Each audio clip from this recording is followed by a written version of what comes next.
Good morning, my beautiful people. It's your favorite life coach, Walton for the people, or simply Coach Walton.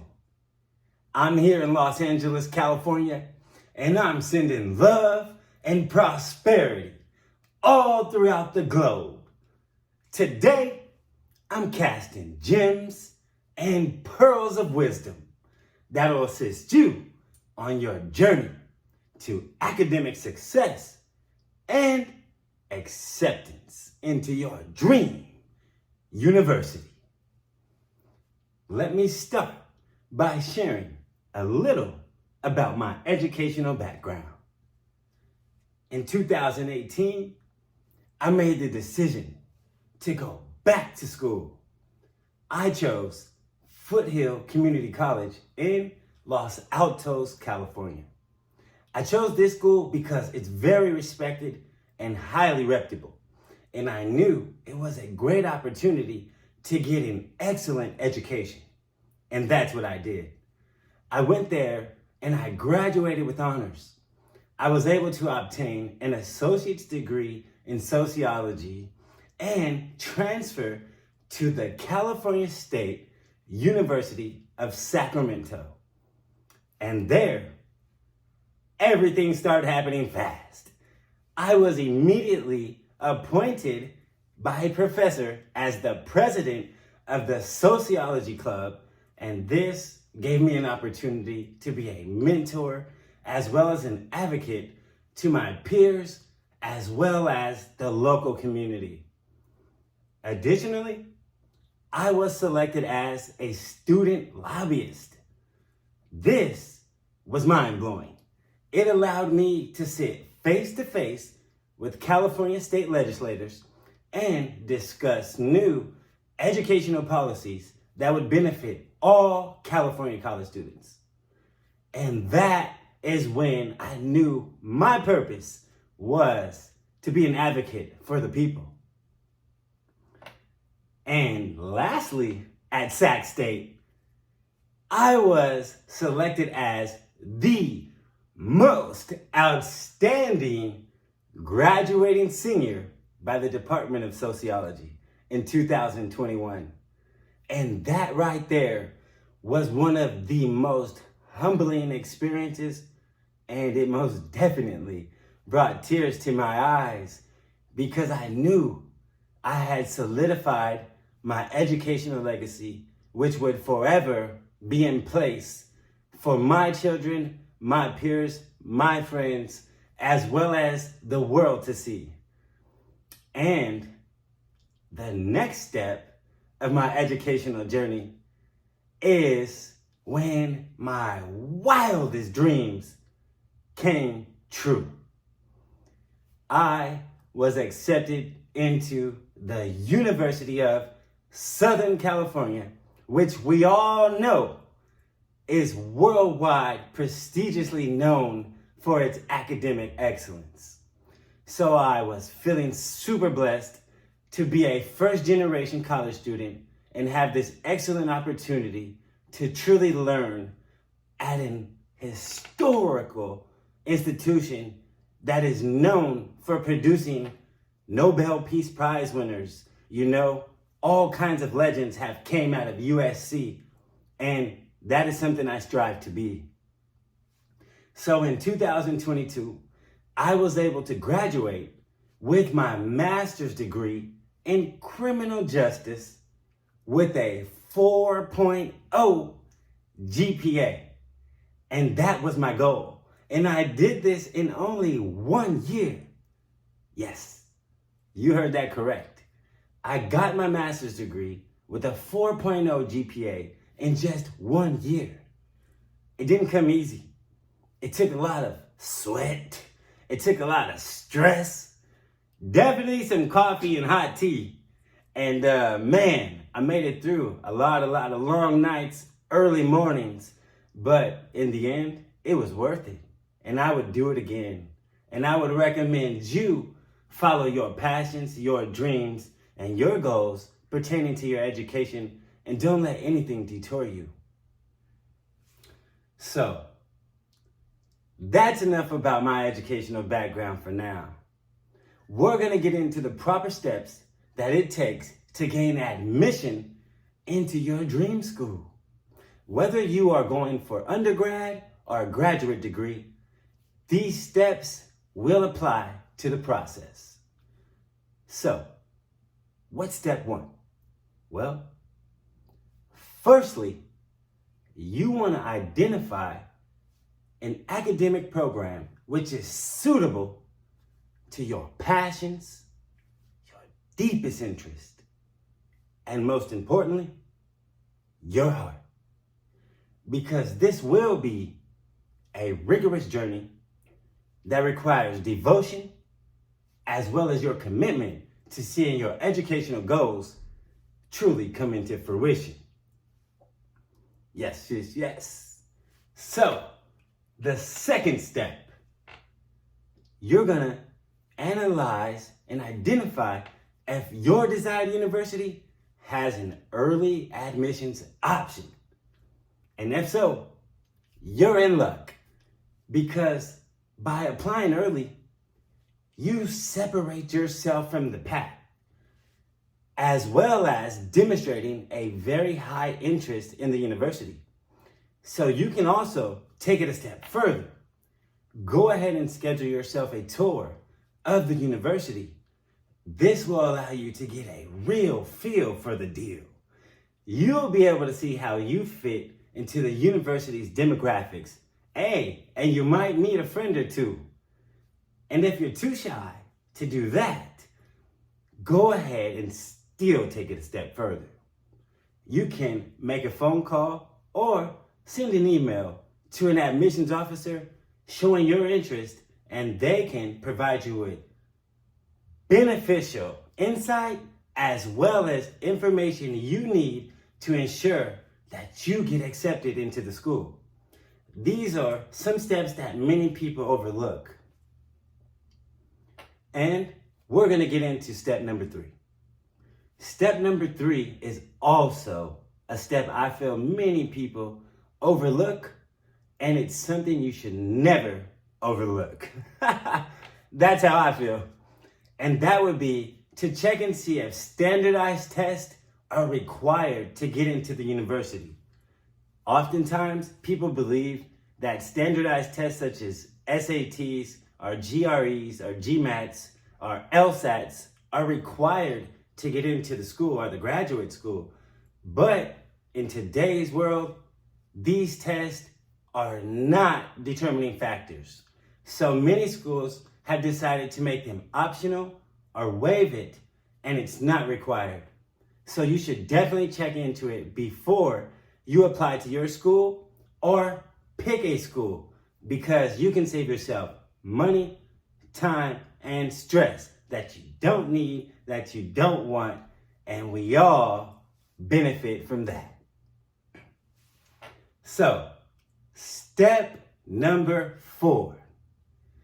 This is your body of work. Number 4 is critical. You want to distinguish yourself. So whether you're a high school student or an undergrad student, these apply. Take leadership courses, join leadership groups, work in your community as a volunteer. You can work at local schools, local churches, nonprofits. All of these are great assets to your academic journey. As an undergrad, I did a ton of things to decorate myself as a scholar. I volunteered as a juvenile law facilitator, in which I taught at-risk youth the consequences of breaking the law. That experience alone changed my life. Not only was I giving back to my community in Santa Clara County, I was helping kids that never heard positive messages. And so that was mind-blowing to me to see these kids being overlooked or forgotten by mainstream society. So take opportunities like that to build your character, to build your legacy, and also put on your resume when you're applying to undergrad or graduate programs. Additionally, some schools offer extracurricular or co-curricular courses, which also prove to the next university you're going to that you are very serious about academics and that you're willing to do the extra work to distinguish yourself from your peers. And this is how you get to the top of your class. You want to always aim for honors and Dean's List awards. And that is what I did. At each of these schools, I was able to graduate with honors and Dean's List awards, which always distinguished me as a scholar. And it's something that I hold dear to my heart because I know that it's God-given ability. I wouldn't be able to do it without the blessing of the Most High. And I'm sure you have that ability in you. So what's the next step? After you distinguish yourself, you want to find positive people who can write you a letter of recommendation. And these are going to be ex-employers or previous educators who can vouch for your talent and skills and ability to get coursework done. So make sure you build positive relationships in your workplace as well as any schools you're enrolled in, because those friends and those peers could definitely come back and benefit your future. And definitely that's what happened for me. I'm so blessed that I was able to build relationships with multiple professors during my time at Sac State, in which they wrote me some strong, positive, compelling letters of recommendation, in which USC allowed me entrance into my dream school. Yes. And so, what is the next step? After you wrap up your letters of recommendation, you now are ready to start working on your statement of purpose. You want to write your statement of purpose or a personal statement. Depending on the university, they will change the name. And sometimes you have to add a writing sample. And this can be a new or previous essay or report or research paper, which proves that you have the ability to write at the college level. So build your resume, build your CV, build your statement of purpose, and these things are gonna highlight your greatness. They're gonna be a snapshot of all your talents and abilities that you have as a scholar, as a professional, and what you can bring to the world once you obtain that higher learning, that great degree, and you distinguish yourself as a scholar. So when it comes to building your resume, you don't want to have clutter. You don't want to have things that are irrelevant to the purpose. You want to make sure that everything is aligned with your purpose, your goals, your educational goals, and your future. And that's what I did. I was a student lobbyist. I was a youth advocate. I was the president of a sociology club. And my ultimate goal is to one day be a lawmaker. So I felt like working with homeless populations, working with at-risk youth, working with ex-cons, working with the folks that are typically disfranchised from mainstream society would inform me on new policies, equitable policies that will benefit society as a whole and hopefully decrease recidivism, which is people returning to incarceration once they are let out. So that's one of my biggest goals. And I want to do that in the juvenile justice system as well as the adult criminal system. So what is the next step? After you have all your documents lined up, all I's dotted, all T's crossed, what do? You are going to find 1 to 2 people to proofread everything in your application. You want a different set of eyes to go over each document to check for grammar or spelling errors that you can correct before sending your application to the university. You don't want to make an error. You want to be perfect in that situation. So there's only one step after getting your things proofread. I would recommend this. Many people forget to recommend this or overlook this, but it's very key, especially in today's society. And that is to manage your online reputation. When you apply to schools, when you apply to jobs, you do not want to be posting negative content on any social media outlets, because admissions officers and employers are nowadays researching potential candidates and checking to see if you are a good representation of the institution. So please do yourself a favor. When you are applying to colleges and jobs, do not, even if you are not applying to college and jobs, man, just be a good person and do not post negative content which will deter your decision of being accepted into the university or getting that dream job. So now that you have all of the proper steps to gain admissions into your dream university, I want to see you apply them, and I can't wait to hear all the success stories all around the globe from all my people who were able to take this advice, apply it, and utilize it to attain educational success.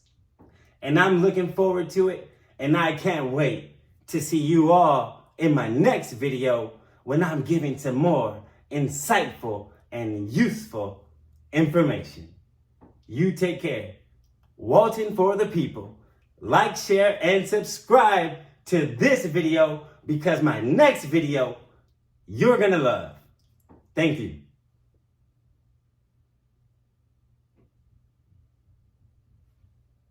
Hey.